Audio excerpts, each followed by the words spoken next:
Ladies and gentlemen, gather around as we celebrate a momentous occasion, the 130th anniversary of the Mount Zion Baptist Church.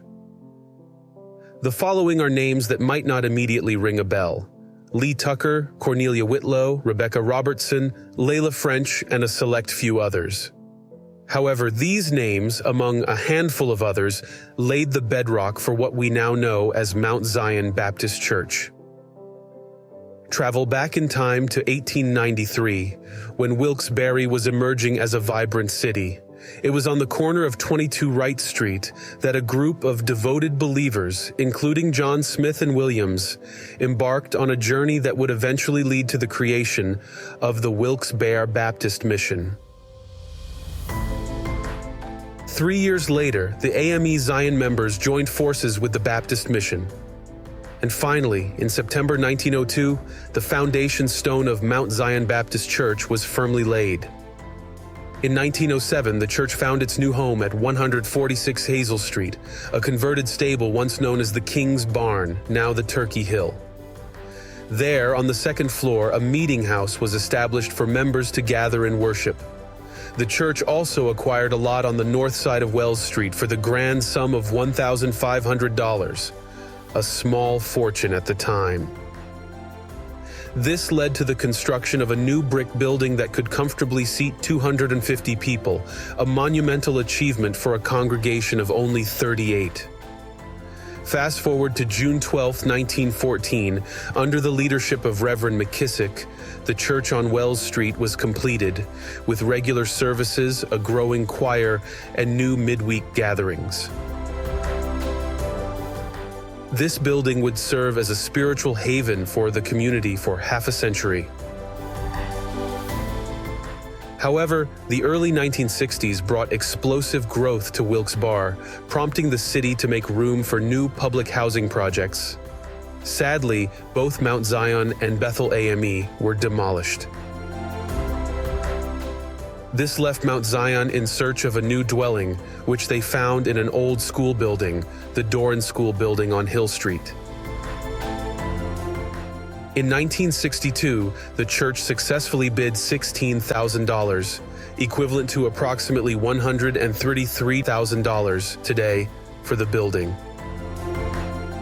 On May 19, 1963, with Charles Bailey leading the way, the new cornerstone was laid at the entrance to the new Mount Zion. This strategic location in the heart of the city allowed the church to expand its outreach through initiatives like Vacation Bible School and the groundbreaking Youth Celebration Program. Throughout its history, Mount Zion Baptist Church has left an indelible mark. The church proudly boasts a roster of historical firsts: the city's first African-American fire chief, Wilkes-Barre's first African-American state trooper, its first African-American police officer and sergeant, its first ordained woman, its first African-American school administrator, and even its first black school board member. In 2004, after serving as the interim pastor, Michael E. Brewster answered the call to become Mount Zion's 21st pastor. Over 14 years, he introduced visionary changes such as the creation of Mount Zion's first praise team, the Zion Biblical Institute for Deeper Discipleship, and community events like Circle the Square with prayer and Mount Zion's community Easter service.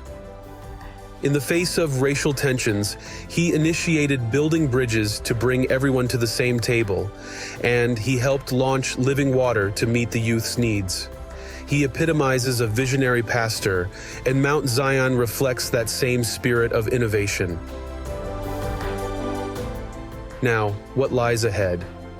Our goal is to reach the entire city's population for Christ, to nurture disciples, deepen our relationship with Him, and fulfill the Great Commission.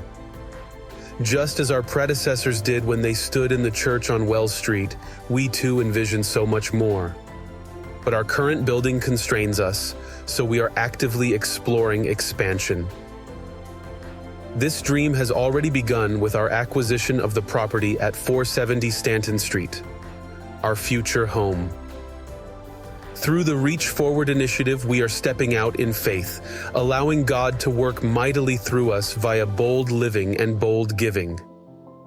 This is Mount Zion, standing tall for 130 years and beyond. We stand on the shoulders of the great men and women who served before us, and the future now rests in our hands. A monumental mission awaits. The question is, are you ready to be a part of it?